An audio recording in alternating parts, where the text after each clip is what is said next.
Bonjour et bienvenue une fois de plus sur la chaîne Retour au pays.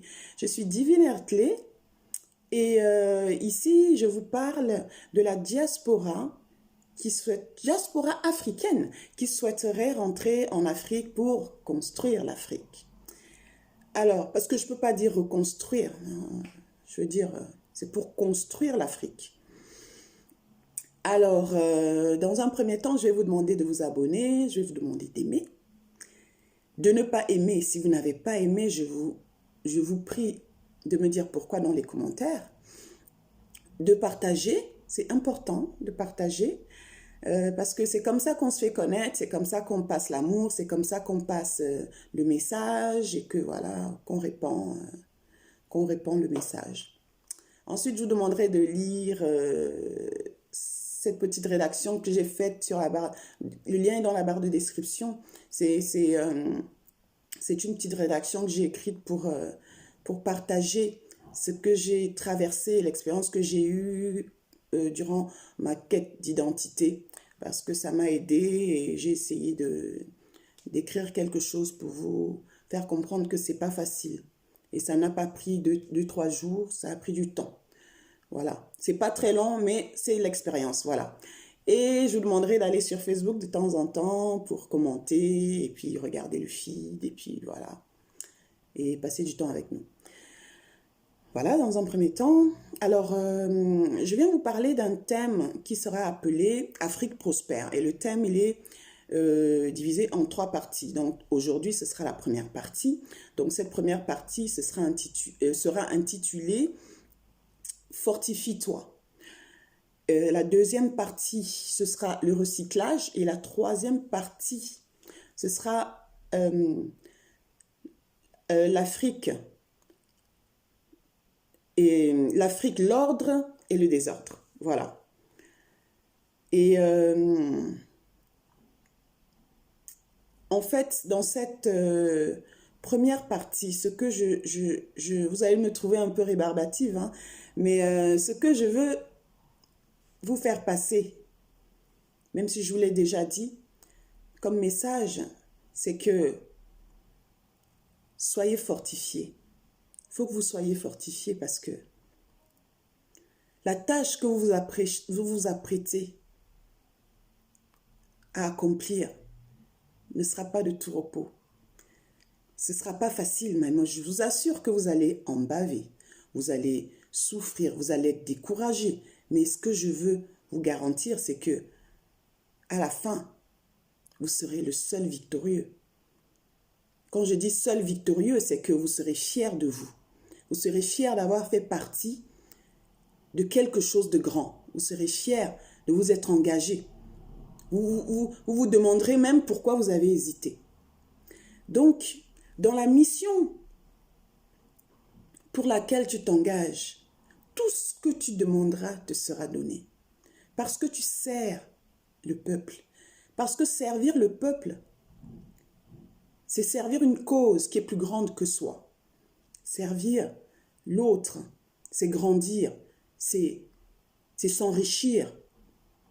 Il y a une énergie qui génère de ça, une énergie que tu peux même pas comprendre. Parce que chacun de nous, selon sa mission,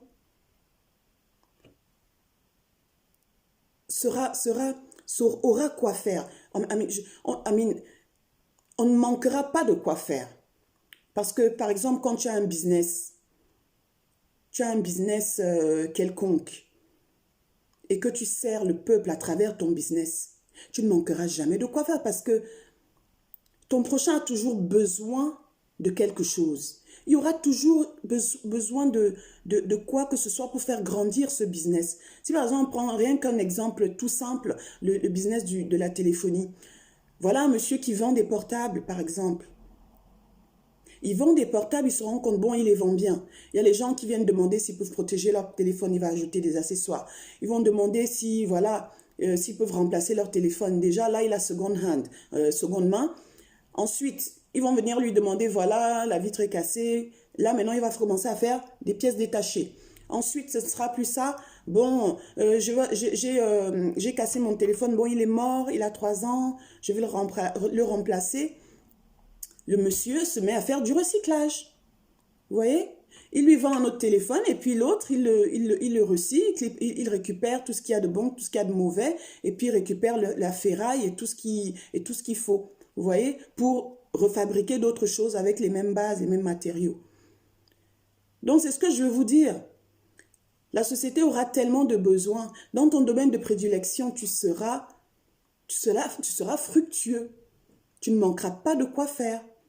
Tout simplement parce que tu sers le peuple, tu sers une grande cause, tu sers une cause plus grande que toi. Et tu sais, on a souvent tendance à dire que oui, mais en Afrique, il y a le mauvais œil, on a peur. Non. La réponse à l'appel t'immunise contre tout ce qui est mauvais œil, contre tout ce qui est cauchemar décourageant, quel qu'il soit, l'affaiblissement, tout ce qui pourrait te freiner dans l'accomplissement de ta mission. Ah oui, la réponse à l'appel te garantit l'immunisation, l'immunité face à ça, face à toute cette adversité-là. Et je suis enthousiaste, et je suis vraiment enthousiaste, je suis positive, et je crois qu'on peut y arriver. Parce que malgré le fait qu'on n'est pas vraiment un leader, qu'on n'est pas un leader qui nous dise, voilà, on va opérer comme ci, on va opérer comme ça, vous voyez, on a l'impression d'être des orphelins, alors qu'on ne l'est pas. On a une mère patrie. Tout ce qu'elle attend, c'est que on fasse le bon choix, qu'on se tourne vers elle, et que ce lien se fortifie, que ce lien reprenne où il a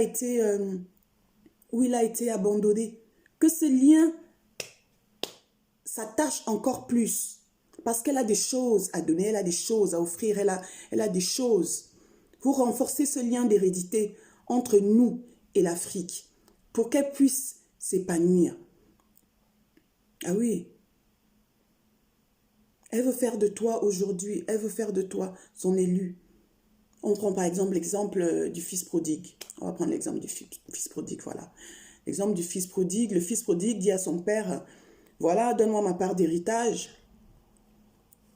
Je veux m'en aller, je veux aller découvrir le monde. Ok. Le père dit d'accord. Il lui donne sa part d'héritage, il part, il s'en va. Il vit la vie, il apprécie la vie. Il la vit vraiment à fond. Et l'argent finit. L'argent est fini, il se met à faire des petits jobs vraiment minables, des jobs super minables. Il a vécu tout ce qu'il avait pu vivre et il s'est retrouvé dans une précarité incroyable. Donc, lors d'une de ses méditations, il se dit, mais je ne suis tout de même pas un rejet de la société, j'ai une famille, j'ai une terre qui m'aime. Alors, je vais retourner chez moi. Mais il ne savait pas que à son départ, chaque jour qui passait, ses parents, sa mère, son père guettaient pour savoir si c'était lui qui arrivait ou si il allait arriver. Le père était toujours dans l'attente. Jusqu'au jour où vraiment cette attente a payé et qu'il a vu son fils arriver. Vous voyez?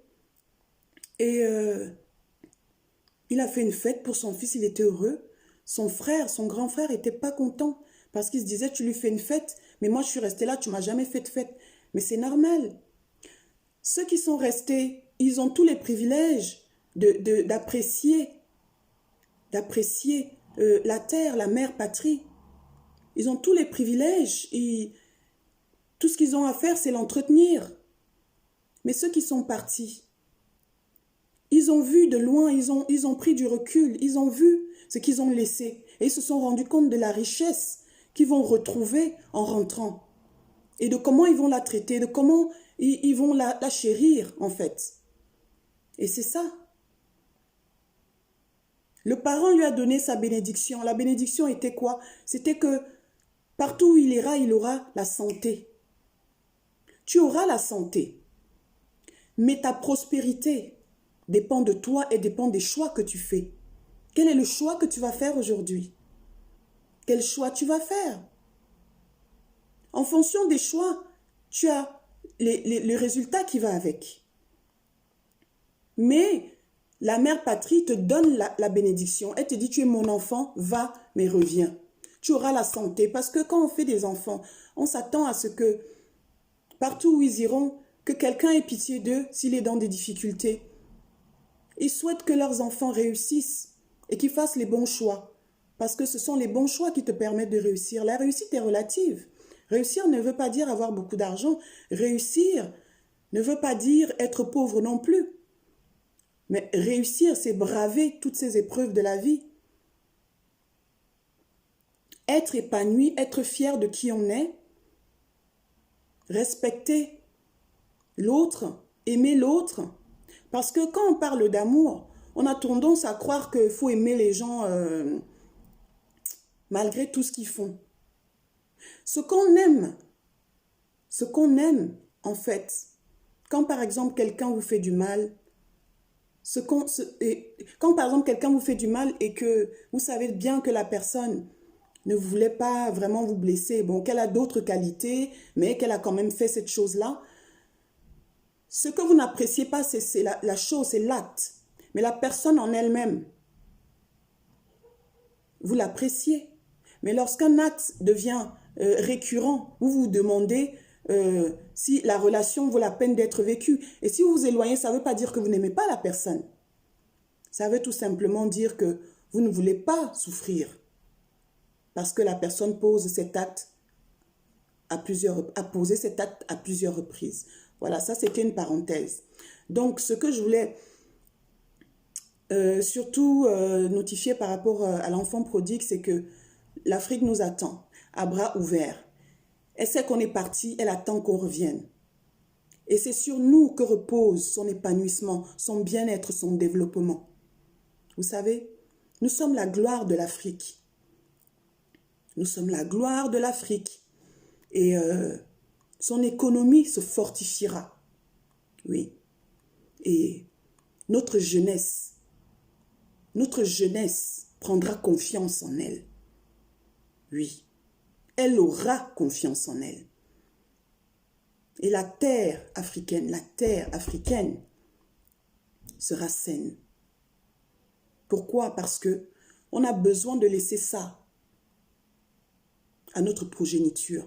On a besoin que notre progéniture vienne évoluer sur une terre saine, sur une terre sur laquelle elle pourra développer ses capacités, ses aptitudes, où elle pourra s'épanouir et pourra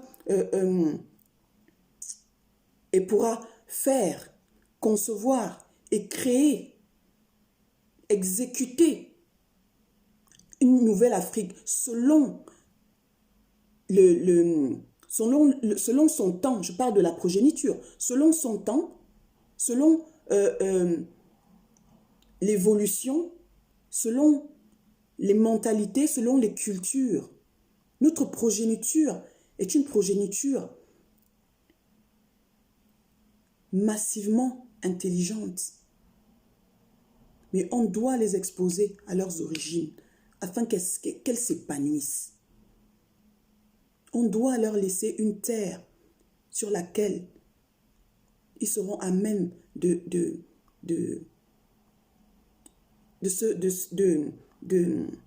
comment je dis, de créer, de s'épanouir, le terme m'échappe, oui, mais surtout aussi de passer le bâton aux autres générations, parce qu'il faut qu'on leur apprenne à passer le bâton. Notre culture ne nous apprend pas ce que nous on a appris. C'est pas facilement que les autres passaient le bâton, hein, passaient le relais. Faut pouvoir passer le relais pour que les autres apprennent à ne pas s'accaparer des choses, mais apprennent à les entretenir et ensuite à les déléguer et à les confier afin que d'autres puissent aussi s'exprimer dessus. Voilà. Et c'est ce que je voulais partager avec vous aujourd'hui. Nous avons une superbe terre avec une superbe mentalité, avec de superbes richesses. Et je suis ravie en cette première partie déjà de vous faire, de partager ça avec vous. Et je vous donne rendez-vous sur la deuxième partie Je pense que ça va vous intéresser, c'est sur le recyclage. Et c'est tout simplement cette sanité-là qui m'importe. Cette sanité que je souhaiterais qu'on lègue à notre progéniture qui m'importe. Et elle ne peut passer que par tout ce que je viens de vous dire. Nous devons vraiment faire le bon choix, être positif dans ce qu'on fait, être organisé dans ce qu'on fait et respecter notre environnement, notre prochain et tout ira pour le mieux. Parce que tout a déjà été fait. Il suffit que nous nous enclenchions le premier pas et le reste va suivre. Voilà. Je suis Divine Ertlé, de retour au pays. Je vais vous demander une fois de plus de vous abonner, d'aimer, de ne pas aimer, mais de me le dire dans les commentaires pourquoi vous n'avez pas aimé, de partager surtout parce que ça me rend plus forte, ça me fait grandir et surtout de commenter aussi. Personne ne commente. J'aimerais bien que vous commentiez parce que voilà, là je vais commencer à traiter des sujets. Il faudra que vous commentiez, que vous me disiez ce que vous pensez, voilà. Donc je vais vous dire de prendre soin de vous. Voilà, c'est important parce que j'ai besoin que vous soyez en forme. Et à la prochaine vidéo. Et sachez que le destin de l'Afrique repose entre tes mains. Au revoir.